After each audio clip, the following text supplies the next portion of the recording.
And I've really had the opportunity to get to know the mood of the people here today. They are standing so firm behind Monsignor Harrison, saying that his character truly speaks to the man that he is, especially in light of this victim coming out.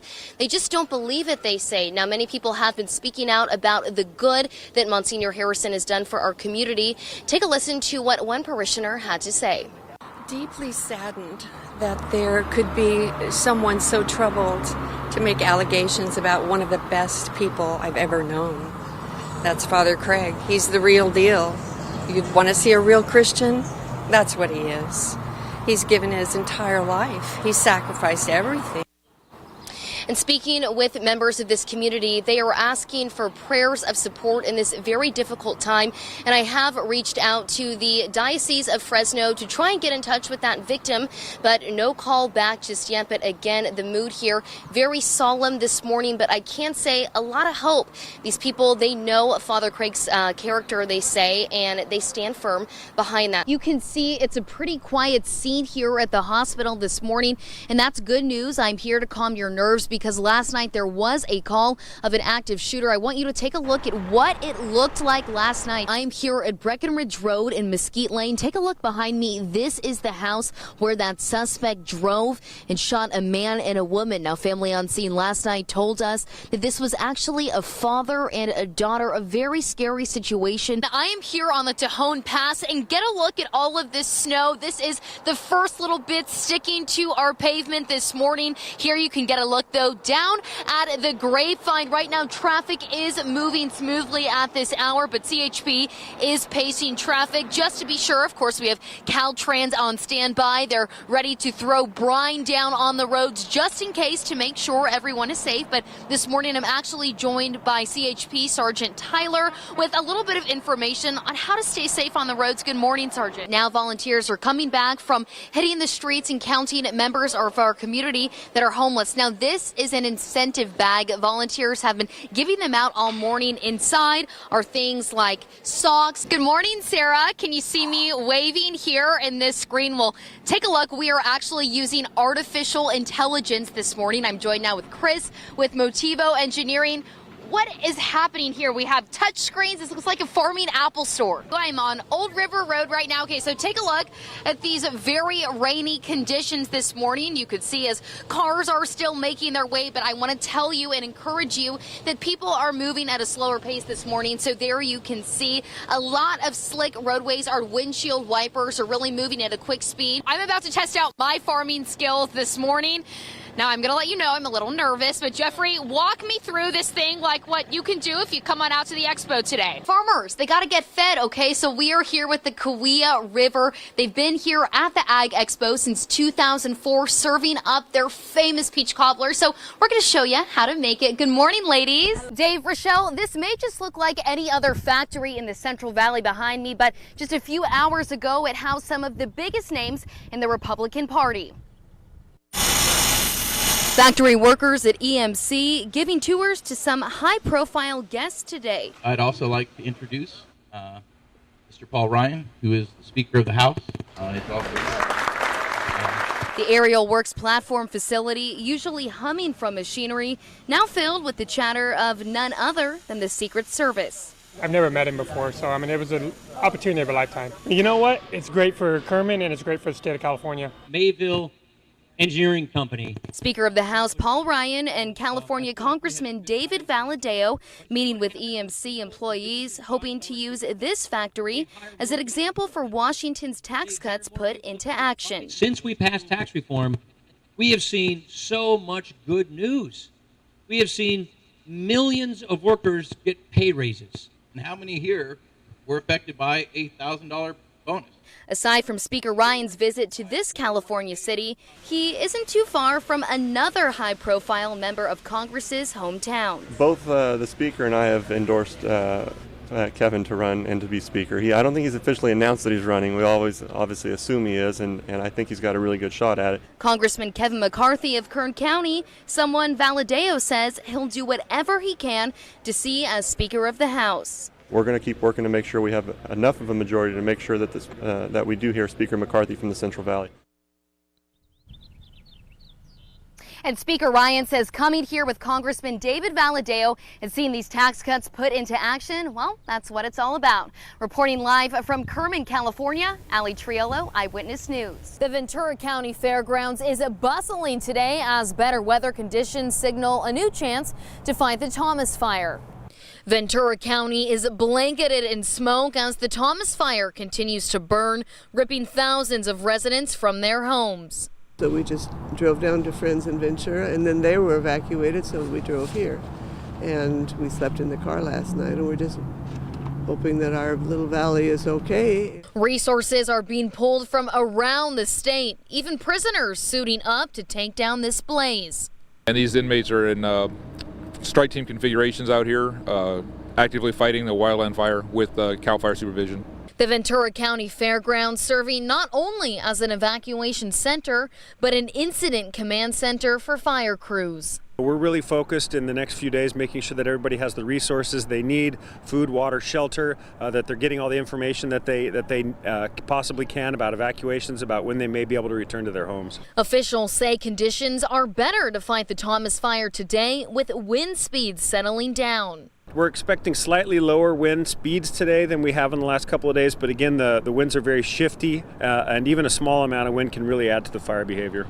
While an ember glow fills the sky, it's the humanity on this fairgrounds that shines brightest. Reporting in Ventura County, Triolo. The Thomas Fire, now 148,000 acres, is 15% contained. You can see behind me those flames as firefighters work to battle this blaze, but they're doing so with the help of one local resident.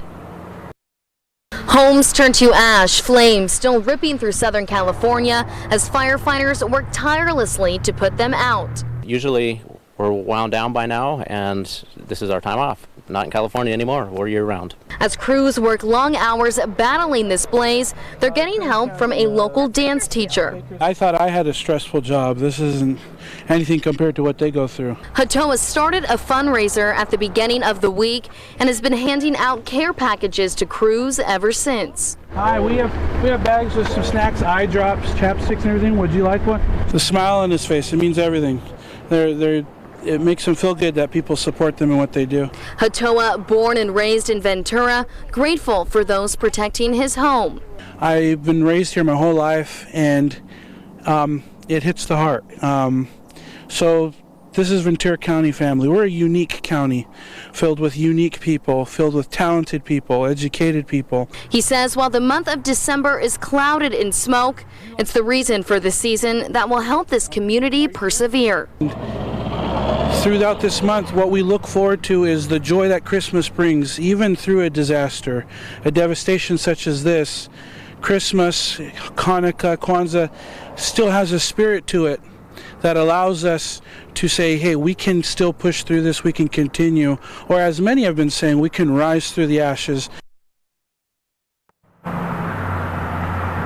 And behind me, you're taking a live look out at those flames of the Thomas Fire. But what Hatoa told me is he is hoping to spread resilience, hope, and the holiday spirit during one of the worst fires California has ever seen. Reporting live in Ojai, California, Triolo, Eyewitness News. New numbers show homelessness in Kern County is up 9%, and even the federal government is taking notice.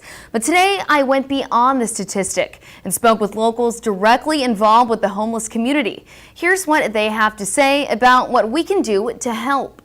Usually make menudo and bring it here in. And that's a 60-gallon pot. Let's sit this down right here. Husband and wife David and Michelle volunteer their time and cooking to the Bakersfield homeless community. In fact, they've been giving back since the 1980s.